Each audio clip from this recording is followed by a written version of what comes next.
How do you really know who's secretly against you? Well, the truth is, when ops move, it's always obvious. Here's the thing no one likes to admit.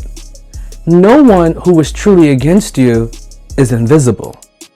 If someone is working against you, they need access. And today, we're not talking about enemies hiding in the shadows. We're talking about the very obvious ways opposition shows up that empaths talk themselves out of. Because most of the time, it's not that people are secretly against you, it's that you keep explaining away what's right in front of your face. So let's get clear about what real sabotage actually looks like. Real sabotage isn't dramatic. It's not loud, it's not confrontational. Real sabotage is containment.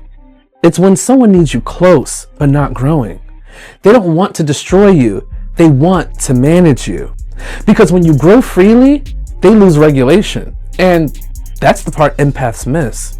This isn't personal, it's positional.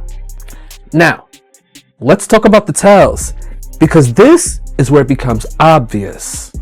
Here's the first tell. You ready? Because it's not loud. It's silence. Silence while still playing close.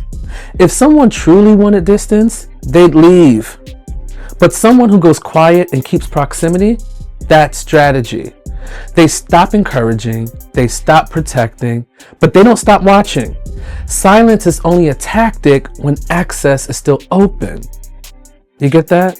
Let's give you a few examples of how this shows up in your life. Silence actually speaks louder than you think. You have a romantic partner. You start expanding, new confidence, new goals, and suddenly their support goes quiet.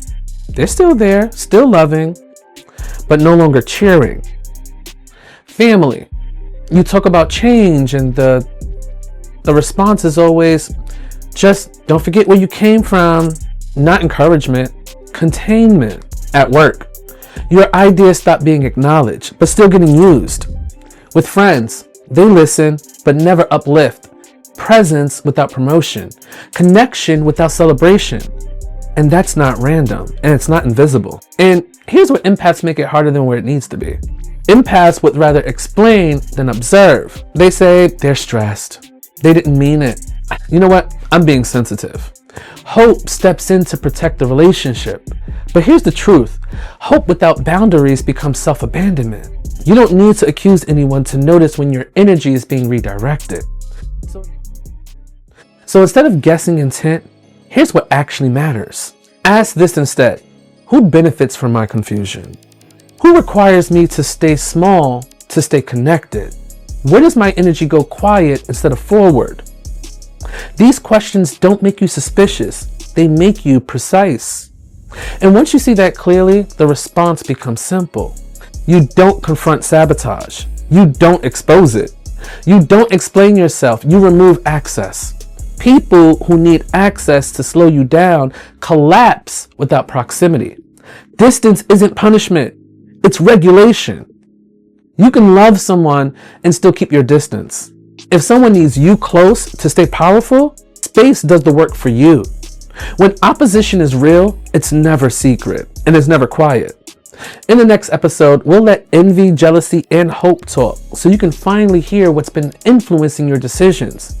If this helped you see clearly, subscribe. And if you know someone who keeps explaining away obvious patterns, share this with them. This will help 10 more people just like you.